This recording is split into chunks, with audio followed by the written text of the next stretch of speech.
تجاوزت الاشاره الحمراء، قطعت الاشاره الحمراء بابو ظبي. تعال تعال تعال اخبرك شو الموضوع. تعال، عندك 1000 درهم مخالفه، عندك 1000 درهم مخالفه و12 نقطه مروريه، وحجز المركبه 30 يوم. نعم 30 يوم. القيمه الماليه لفك حجز المركبه تخيل 50,000. سحب رخصه السائق، رخصة القيادة الليسن 6 شهور. يعني ما تناقش يا حبيبي. قطعت إشارة مرورية، أنت قطعت إشارة حمراء. على أن يتم حجز المركبة لحين دفع شو؟ فك الحجز بمدة أقصاها 3 شهور. وفي حال عدم سداد فك حجز المركبة تحال إلى وين؟ إلى المزاد العلني. الموضوع بصراحة ما مزح نهائيا. بالله عليك إشارة حمراء اهدى حالك شوي. هذا بالنسبة للعقوبة المقررة بقانون السير الاتحادي، يعني كل الإمارات ما عدا دبي. أما دبي 50,000 درهم و23 نقطة مرورية.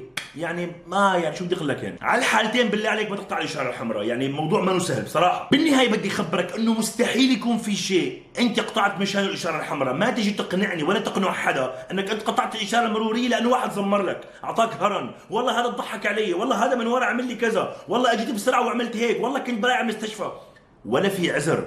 الاشاره الحمراء خط احمر، عقوبه ما سهله، انت بتضيع عالم.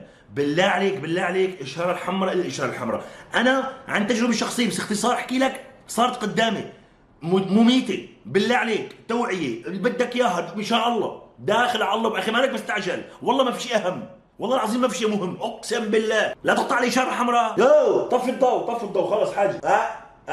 بس ايوه طفي الضوء، شكرا.